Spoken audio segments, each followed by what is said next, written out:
आपराधिक गुत्थियों को सुलझाने के लिए अक्सर पुलिस कॉल डिटेल का इस्तेमाल करती है। फोन को सर्विलांस पर लगाकर पुलिस ने कई दफा आरोपियों को धर दबोचा है। नोएडा के गालीबाज नेता श्रीकांत त्यागी को भी पुलिस ने इसी तिकड़म के जरिए उत्तर प्रदेश के मेरठ से धर दबोचा है। उसके साथ 3 और लोग भी पुलिस के हत्थे चढ़े हैं। ये लोग उसके साथ नोएडा में घटना के वक्त मौजूद रहे थे। नोएडा का गालीबाज नेता श्रीकांत त्यागी पुलिस का शिकंजा कसने के बाद से ही फरार था। पुलिस ने उसकी पत्नी अनु त्यागी को पूछताछ के बाद अरेस्ट कर लिया था। इनके छोटे बच्चे रहते हुए भी ये हर महीने 50,000 कमाती हैं। घर से ही कैंडल मेकिंग बिजनेस करती हैं। आपको भी सीखना है और करना है, फिर क्यों देरी? फ्रीडम ऐप को अभी डाउनलोड करें। ओमेक्स ग्रैंड सिटी में महिला से अभद्रता का वीडियो वायरल होने के बाद मामले ने जब तूल पकड़ा तो योगी सरकार के साथ साथ पुलिस की भी साख पर बट्टा लगने लगा था। श्रीकांत की कई तस्वीरें बीजेपी के कई बड़े नेताओं के साथ वायरल हुई तो लोग कहने लगे थे कि बीजेपी इस बेलगाम नेता को गिरफ्तार होने नहीं देना चाहती है। और इस बात को सिरे से नकारते हुए खुद उत्तर प्रदेश सरकार के उप मुख्यमंत्री ने कहा कि किसी के साथ फोटो मिल जाए तो बीजेपी उसके साथ नहीं है। केशव प्रसाद मौर्य ने साफ तौर पर यह कह दिया कि वो और भारतीय जनता पार्टी ऐसे किसी भी व्यक्ति का साथ नहीं देती है। अरे यार, फोटो मैंने कहा ना, कोई किसी के साथ खिंचा सकता। हम लोग सार्वजनिक जीवन में हैं, कोई बुके लेके आया होगा, खिंचा लिया होगा, लेकिन इससे ऐसे किसी गलत व्यक्ति के साथ भारतीय जनता पार्टी का रिश्ता नहीं होता। सरकार की तरफ से निर्देश थे कि किसी भी तरह से श्रीकांत को अरेस्ट किया जाए। हालांकि उसके बाद उसके उत्तराखंड में होने के कयास लग रहे थे। पुलिस की टीमें हर छोटे छोटे सुराग को जरिया बनाकर श्रीकांत तक पहुंचने की कोशिश कर रही थी।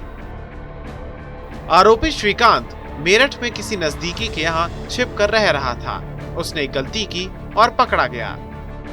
वहीं समाजवादी पार्टी के मुखिया अखिलेश यादव ने कहा त्यागी के जरूर मुख्यमंत्री कार्यालय तक संबंध हैं, इसलिए उसे पकड़ने में डबल इंजन की सरकार ने देरी कर दी। भाजपा के लोग अपराधियों को बचाने का काम करते हैं। यही भारतीय जनता पार्टी का असली चरित्र है। किस तरीके से भारतीय जनता पार्टी के लोग उसको बचा रहे थे। भारतीय जनता पार्टी के विधायक, सांसद, मंत्री और यहाँ तक मुझे लगता है कि मुख्यमंत्री कार्यालय तक संबंध थे। अगर संबंध नहीं होते तो बताओ, ये डबल इंजन की सरकार इतने दिन लग गए पकड़ने के लिए। आज 9 अगस्त को पकड़ा उन्होंने, क्या पहले दिन ही नहीं पकड़ सकते थे? आखिरकार उन्हें सिक्योरिटी किसने दी थी? कौन है जो सिक्योरिटी दे रहा था?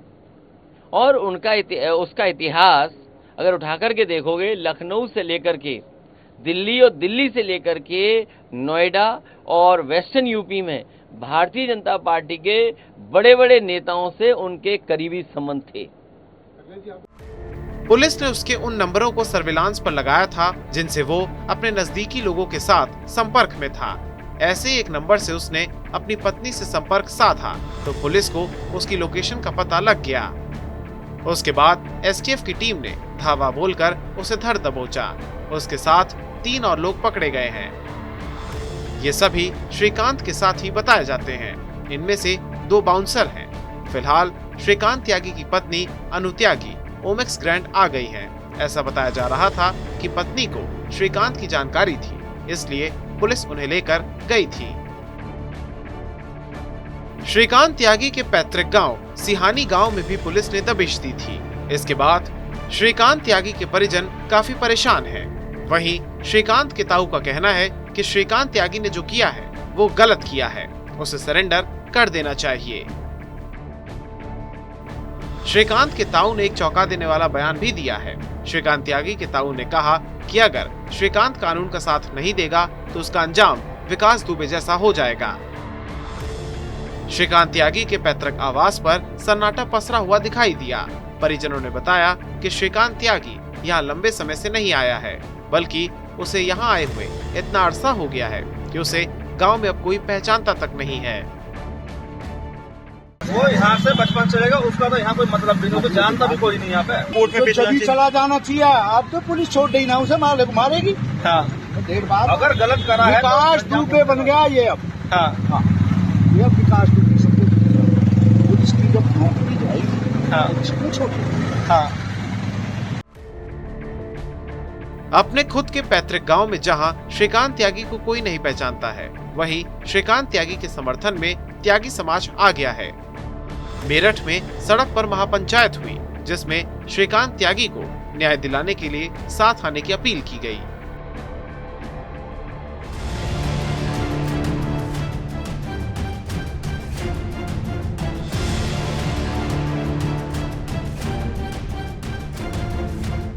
इनके छोटे बच्चे रहते हुए भी ये हर महीने 50,000 कमाती हैं। घर से ही कैंडल मेकिंग बिजनेस करती हैं।